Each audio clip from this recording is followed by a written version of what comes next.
Electric Cafe.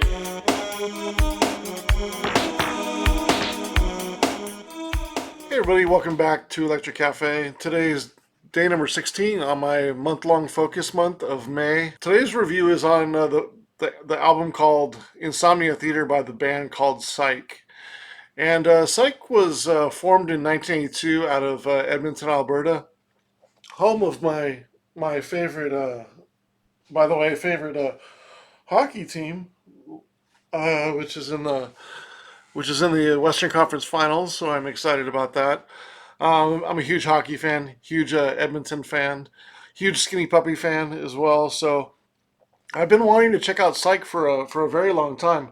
I'm a little bit behind on my one per day. I've been watching a lot of hockey playoffs, Mother's Day, etc. Spending a lot of time with family, of course, working there as well. So I'm a little bit behind on doing my one per day, but it's nice to be back doing a review today, and I'm going to do a couple reviews today. My first being this band called Psyche, and Insomnia Theatre is the album. So this was Psyche was a brother combo. I'm reading from their notes because I don't know anything really much about Psyche, although I've heard their name in the past, and I've heard a lot about side projects of Skinny Puppy, and I have to admit, is being such a big Skinny Puppy fan, I am a little bit behind in checking out a lot of their side projects for whatever reason.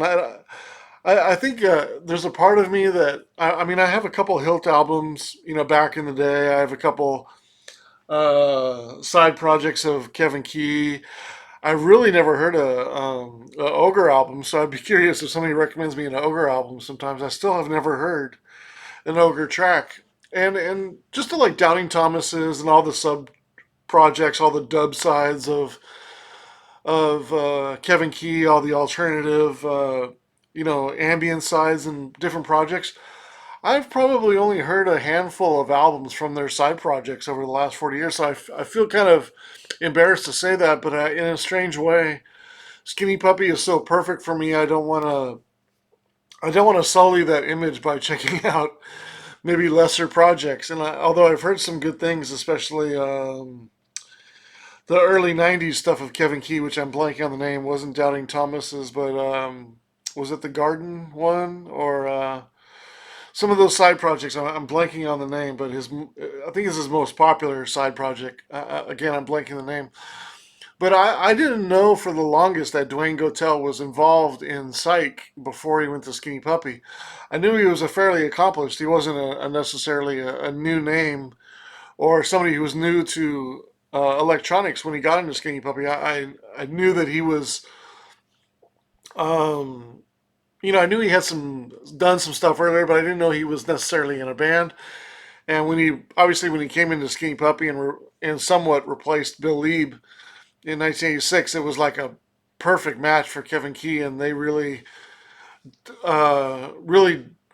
collaborated in a fantastic job on all those late '80s albums and late '80s albums and early '90s, and made Skinny Puppy what they were. And so Dwayne Gotel always has a special place in Skinny Puppy lovers' hearts and minds, and just considering he passed away and how he passed away and drug overdose and all those things. It's back in 1995 when he passed away, and it was just a very sad story to hear. And in those days, I can remember the day that I heard that when he passed away, and it was the day that I got the Process album. In 1996, I guess it was. I was at work and I bought the CD, and I was reading through the liner notes and before I heard it, and I was like, oh my God, I didn't know that Dwayne had passed on. And that time it was pre-internet, so it was literally like a year before, almost a year before. It was a year after he passed away, because he passed away on August 23rd of 1995, which a very even strange coincidence. It was the 2 year anniversary of the relationship I was in at the time with my girlfriend, and it was strange reading that, and then also just hearing about it for the first time, and then also having a new Skinny Puppy album, and I knew from then on it was, considering the delay on the album and then his passing and just music changing over the course of the 90s, I knew things were never the same. And sure enough, Skinny Puppy broke up. And you could sort of tell that from the album. And then you sort of heard some rumors. And then, then they came back in 2004 and I saw the reunion and everything was a great reunion and a great story to finish. And it definitely kind of honored Dwayne, and Kevin Key always did a great job of honoring Dwayne Gotel and going on with the project of Skinny Puppy, but also honoring what Dwayne Gotel stood for, and also uh, tur took their sound into the new generation for the good and the bad. Not everybody is a fan of the 2004 later Skinny Puppy new music. I'm on the I'm kind of on the edge on that. I like it more than I dislike it for sure, but I do feel like Dwayne's as great as Kevin Key is. I still feel like there's a little bit of balance missing from Skinny Puppy, and also a lot of it's to do with the analog side and just the naive and uh, those times in the 80s and the early 90s. Just the style of industrial, like more so in those times than necessarily in 2010. I tend to like the more laid back, more drum programmed industrial than the really crunchy kind of later style that would sort of dominate, industrial for the most part. I'm just more of a fan of the early 80s, but I was really surprised, and I've been wanting to check out Psych for a long time, and it was, I was going over, and I totally forgot that Dwayne Gotel was in this band and that he was in a previous project. I remember hearing the both and not putting the two together and sort of looking into them. And so I'm really excited to check out the album for the first time, Insomnia Theatre. This Psych was formed in 1982, and this is their debut album. So it looks like the band carried on after Dwayne Gotel left, which must have happened shortly around 1985, around this when this album was released. And they've continued to still release albums and still be sort of an underground, from what I read, still an underground industrial band in mostly in Canada. And they have had a few club hits and things like that. And I didn't know that David Christian was also in the band. David Christian's done some good ambient records, and I knew his name from I think he was in 12K Records, which was Taylor Dupree's label in the early 2000s or later 2000s, if I remember correctly. But he's a name that I remember also, and I have a few albums of his. So in a strange way, like knowing that Dwayne Guatel was in this, and then also David Christian, I feel a little embarrassed not knowing more about Psych. One thing whenever I do these videos, and lately I've been sort of playing a sample of the track, and then sometimes I play the whole song, and then sometimes I won't really say anything. I'm still kind of like figuring out how I really want to do reviews, and I've kind of like got into where I'm going to do a quick review, which you saw a couple. I did a couple reviews the other day, and really they don't. I don't really have too much to say about the album, but I did want to check it out for the first time. I did want to score it. I did want to review it, but I didn't really have that much to say about A Grumpf and also Mark Stewart's, both their debut albums. And pretty much the music speaks for itself. I don't. It didn't wow me.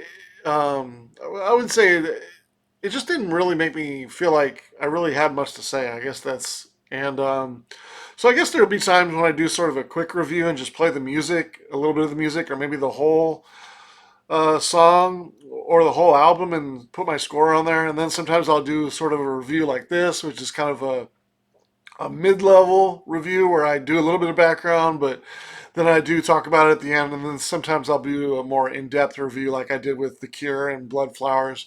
Just an album where I feel like I can, talk about it and talk in depth about it. I don't want to just, because there's a lot of albums I want to check out, a lot of albums I want to review, and I'm not going to just, talk just to talk, and if I don't really have much to say. And so sometimes you'll see a quick review, sometimes you'll see like a middle review, which I haven't sure what to name those reviews. It's just the normal reviews. And then more of an in-depth review, which I really haven't kind of labeled that yet. But I do like quick review and like something kind of a review and then like a more in-depth review. Um, just to give you guys an idea of what kind of review they are before you click into it. And you can probably tell that from how long the reviews are. But sometimes there might be a really long, like, oh shit, excuse my language, it's like 54 minutes, and he's talking about it for 54 minutes, but I played the album for 50 of the minutes. That might happen too. But I do kind of want the channel to be like not only just a place for you to hear my review, because I don't want that necessarily to be the main reason people come to my channel.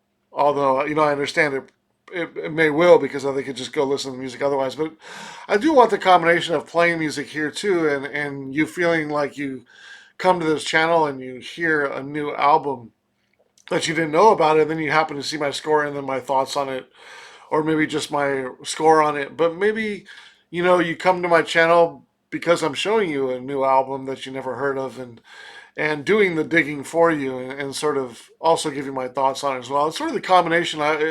Ideally, I would, especially since I'm not monetizing the videos and I can play the songs and play the album so far, it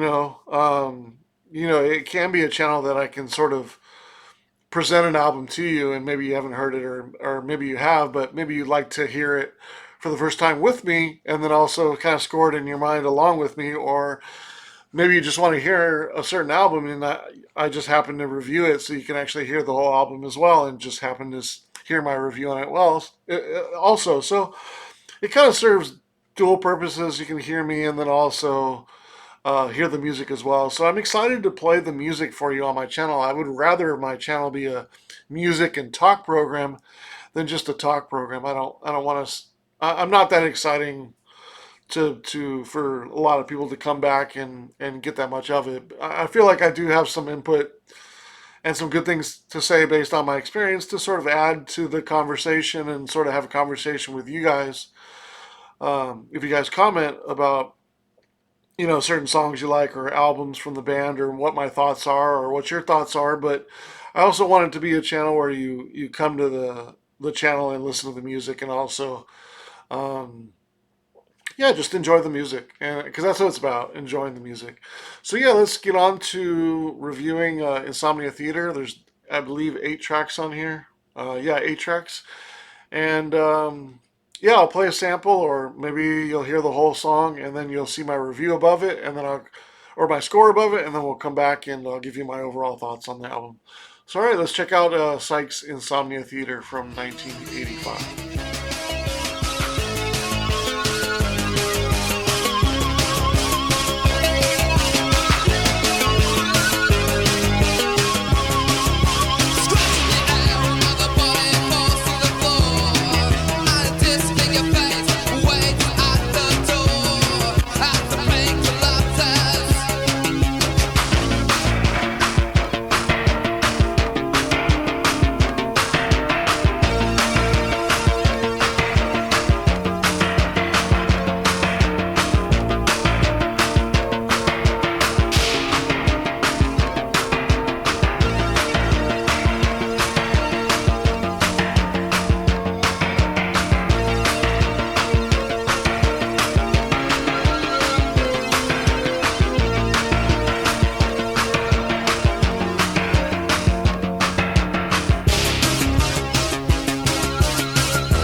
All right, so there we got a chance to check out a sample of each track from Insomnia Theatre by Psyche.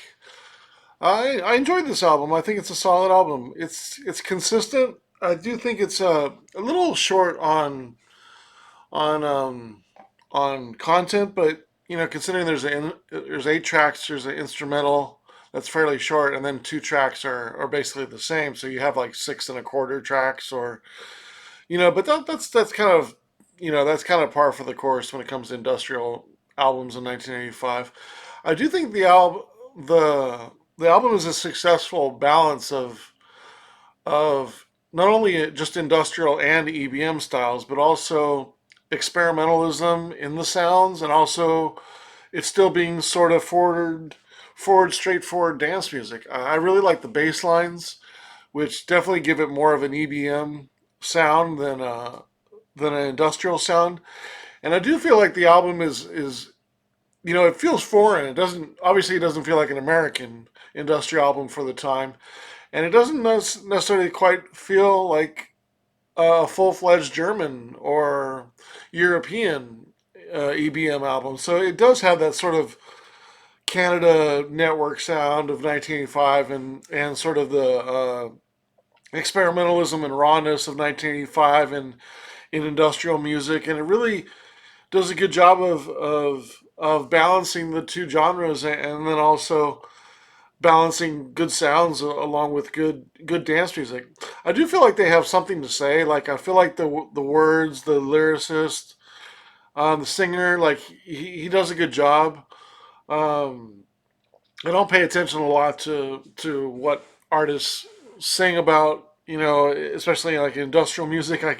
I can pretty much get the idea of what the normal topics are in industrial. So if something's different, it might, if I can hear it or if I can pay attention to it, I'll maybe mention it. But everything's pretty straightforward. But it feels like they're making a statement with how he's singing, and the balance with the music. And there's a little bit of I wouldn't say a little bit of a horror sort of sound of sort of soundtrack, but it's definitely got a good balance and atmosphere in the tracks. And but it's edgy. It's dynamic. It's a powerful album, and I think it's a really strong example of electro and darkwave and industrial sort of combining forces in 1985. I think in many respects it's a little bit ahead of the time for 1985. I think it's a good album overall. I give it a 67 out of 100. I think it's maybe a it doesn't necessarily have a song. If you saw my scores above a 7.5, there's not a standout song. I feel like there's an 8 or 8.5. I think if there was, it would bring the album into closer into the 70s and maybe call it a very good album. But the lowest song I have is a 6 1/4, and the highest is 7 1/4. So for 8 tracks, they're all right around 65 to 70, 72. So I think that balances out good with the score. I give the album a 67 because 54 stars divided by 8 tracks. It's a smooth 67.5 stars, and I can't necessarily give it any extra points because of the length, and but I do think it's well recorded, and it's a strong debut underground industrial EBM and electro album. I do feel um, that it is, and it's interesting, sort of considering where Dwayne Gotel went with Skinny Puppy. Like, if he would have stayed here, what could have been the possibilities with this particular band, and knowing what happened with Skinny Puppy. Obviously, I mean, not obviously, but I assume he made the best decision going with Skinny Puppy. But it'd have been nice if he kind of did a little bit of both. But I get it. It's hard to be in more than one band, but especially at that time. But when you look at like the '90s and 2000s, people are in many different projects, and I feel like in that time maybe he was full fledged into Skinny Puppy, or they didn't necessarily maybe want like a part time member. But those kind of things, just speculating. But those things can happen with bands. And but yeah, I think it's a really good album, and worth checking out. And especially for a unknown uh, album in some ways that's tied to Skinny Puppy because there's a member in it. I think it's a cool album to check out. And if you even if you don't like anything, I think you'll respect the sound, and at least you know given it an opportunity to see if it moves you more. I don't necessarily think the album has a lot of staying power. Like I don't see myself like playing the album a lot and then having it grow on me. I think it's strong and it's good, but it doesn't really have a lot of playability. Um, as far as like the tracks, you know, uh, becoming better in some ways or becoming more catchy or anything like that. I don't think the album really is that type of album. It's kind of more of a statement piece and cool. I do think like if it's the type of album that maybe if you heard the songs live and they sort of played with them a little bit and didn't have the original keyboard that did it or you know something happened and the sequencer doesn't play quite right. I do think there's an experimentalism in here to create something more with these tracks and sort of make them better in that particular way in a live way and sort of update them as well. I do feel like the track like Eating Violins, the instrumental, is a really cool track. I wish the track was longer. I wish it was um, maybe expanded upon and it really has a cool beat and I like the atmosphere on it.